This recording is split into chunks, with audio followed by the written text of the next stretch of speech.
Man, feels good to be off on a Monday. But first, gotta get a quicker picker-upper. Iced green tea latte with light ice. And could I have 8 scoops of matcha with that and 1 pump of sweetener? A tall vanilla bean latte. Sure. Oh, excuse me.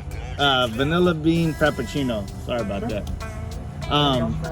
And then a mozzarella panini. Sure. Anything else? That'll be it. Cool. We'll see you at the window. All right, thank you. I always do that. I can never decide. There it is, 8 scoops of matcha. Just how I like it. Dark green. Anyway, gotta work on the retirement plan real quick. Buy some lotto tickets. Headed back to the pad, get this Ixer garaging started. Special delivery. Thank you. You're welcome. How's class? Good. Cool. I'll be downstairs, Kate, working on the car.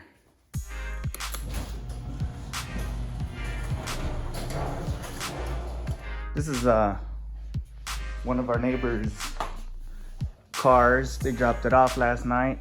He was busy asking if I could do the brakes on his GX 460. So we're gonna have at it today with this. We're experiencing a shake at 45 miles per hour and up when braking. All right, I've never worked on one of these, so I'm still trying to figure out how to open. There we go. There's his parts. He's using Akibono brake pads, which is one of the best aftermarket brake pads, in my opinion, that I've used. And DFC rotors, all from Parts Authority. Okay, so just trying to figure out where I'm gonna lift this thing from. You're usually safe by using like the frame rail or any solid cross member like that, but Hermie, the homie who normally works on his cars, says he lifts it up from here, so I'll probably be doing that. Put my jack stand right here. Go from there. We'll just do one side at a time. This is a 3-ton jack, so 6,000 pounds. The vehicle is actually over 6,000 pounds, but we're not lifting up the whole vehicle. We're just doing one corner.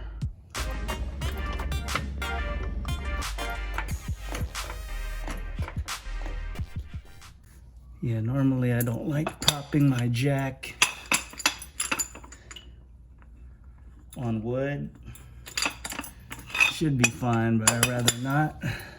So just for safety assurance, I'm gonna leave the jack along with the jack stand holding this thing up, and I'm gonna do one wheel at a time.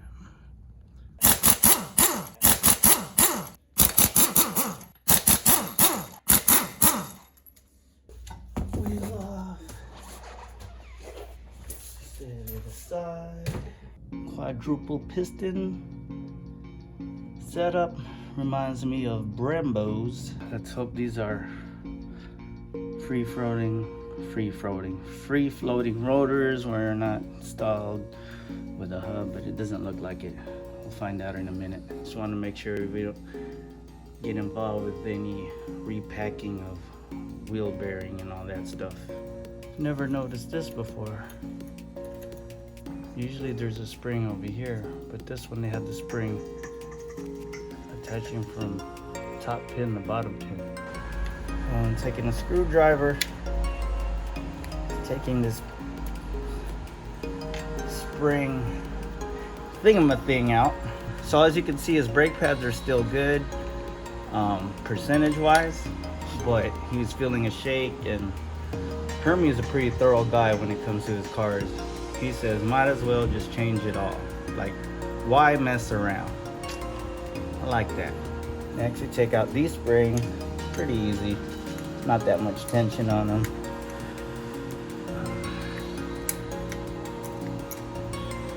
Alright, then we push this pin out.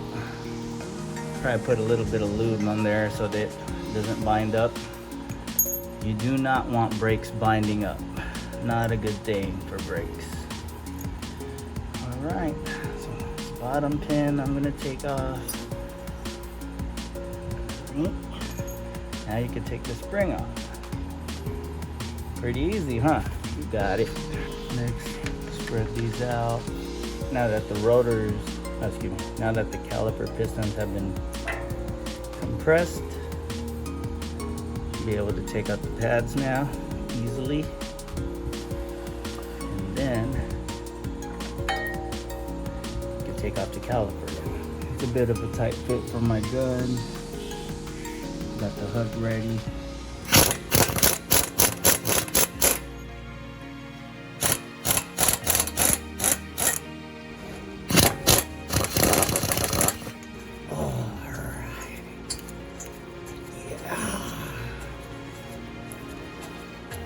I think I'm getting too old for this. I think that. Really? Oh man. I'm gonna have to take it off from here. It's resisting. Do not resist. Didn't want to cooperate, alright? So, take off this brake line bracket because it's in the way of the rotor. So now I gotta hang it like so. Oh, but it won't let me. Alrighty then. There's the ABS line right there. Gotta be careful. Alright, since we have a Toyota technician in our audience. He said he was gonna make a comment saying, I'm gonna ridicule you for hammering on these rotors even though you're not gonna use them. So, we're doing it the proper way. Right, Kester? That's what's up. That one's for you. Removed it with the bolt. 12mm head bolt. Out with the old. Clean this mating surface off before putting in the new one. Rotors and mating surface have been cleaned off with parts clean. Yeah. One of the lug nuts on so I can hold this in place. And excuse my makeshift workbench. They provided Molly brake lube. It's about time. This is why I like Akebono for aftermarket. So, just gonna take off the shims and just lube each one of them just like so. Spread it all over. Good to go.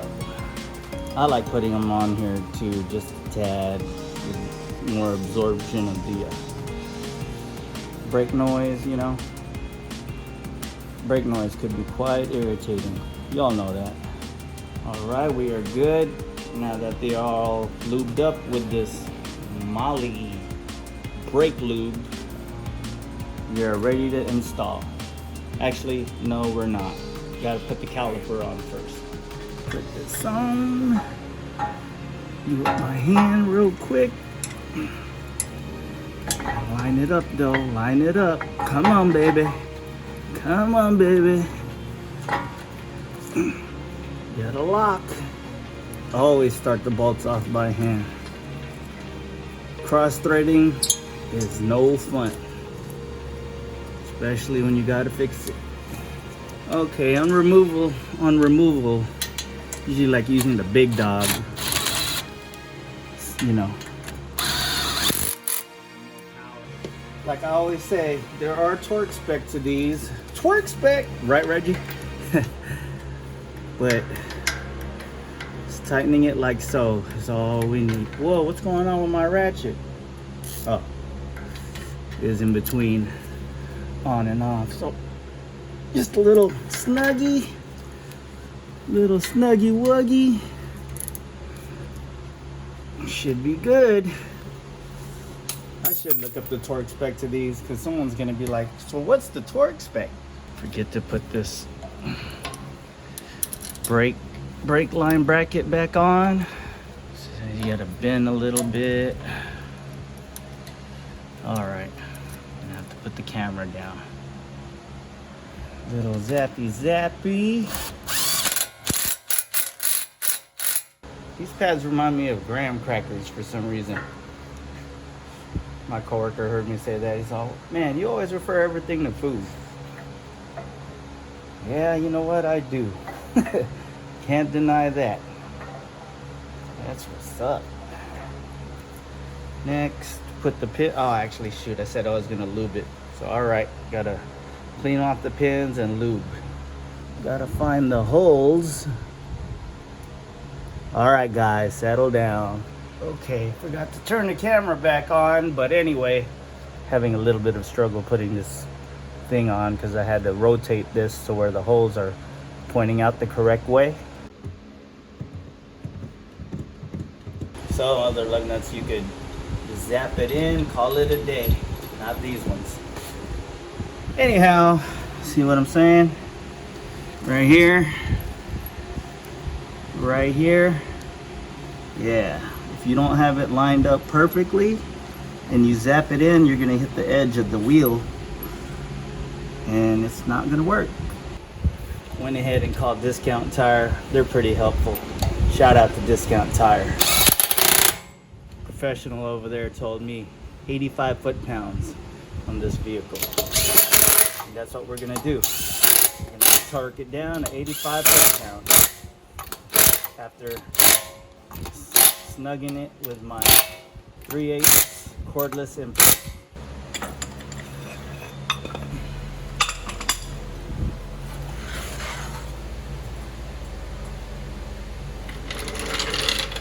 I always have my torque wrench out, ready to go, so that way that reminds me to torque the wheels down. 85 foot-pounds goes by 5 foot-pound increments, so the next mark would be 80, next part 85. Let's track in my crisscross pattern. You get the idea. This is the passenger side, same thing on the right side. I know you guys don't want to see the right side. Well, you probably do, but same concept. And don't forget the wheel lock key. That sums it up for the brake and rotor install for the front side of the Lexus GX 460. I'm gonna go ahead and do the other side, but first gotta take a break, gotta take my mother-in-law. She needs a ride to get her hair done. All right, I'll see you back in a quick second.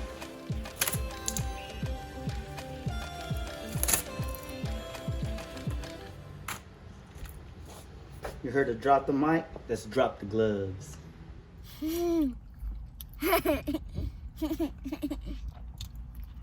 Excuse these free sunglasses I got from the International Car Show. Oh yeah, I remember. Yep. What are we doing? Taking a break? Yeah. Working on the car? I be on it too. How was class today? Online? Good. That's cool. What drink do you want? Pineapple. Pineapple. All right, we're here at Jolly Bay. Getting chicken sandwich. Baby girl's gonna get her pineapple drink. As usual, they're always out of the chicken sandwich, girl. Gotta pick up the wifey now while mother-in-law's getting her hair did at the shop. We'll be back. So you guys get the idea. Same thing, jack the car up, jack stands, pull the wheel off. You know, same thing on this side. So I'll probably put you guys on the time lapse real quick so we could wrap it up.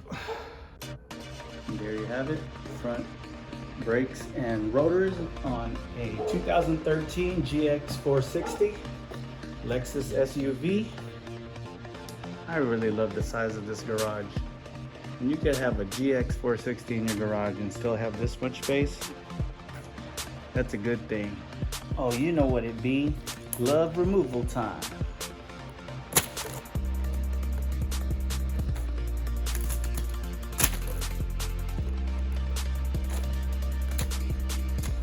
All right, quick road test. Road test this. Road test this. Simply, what's worrying? Like taking it easy on brakes. Do something. I heard something say 500 miles, man. Oh, no fucking hard braking. What? Yeah. No hard braking. So right now, about 45, you would feel it. Like right now, you would step on the brakes and it would shake. Yeah, it would be. It's crazy because looking at those rotors, like I said, the machining, Yeah. it didn't even wear out yet. Like it didn't even, like it's like it didn't even get broken in. So, you know, not to use those cheap centric Chinese things, but hey, for economy, it's good. Yep. I'm not sure, but this is a good road to run. Man. Never took the Evo this far back. That's why. Yeah, we never took it all the way back here. It was just right by on the other side of Mexico. All right, so we're over here. Road tested the car. Hermie took it up to freeway speeds, about 65, 70 miles an hour. No shake. We are good. It's like So, Akibono, No brake hands. pads. Ooh, look at that. No shake, no shake, no shake. You in trouble all again? the kids are waiting, so the twins are looking. You're in the video now, The bro. twins are looking for me. God dang it. This is Don't have to Hermie. chill. He used to live right there. Darkness. Right there. That's where he used to live. Right there. And then Joven used to live next door. Everybody leaving me. Ernie's holding it down. Gotta hold it down to the next episode.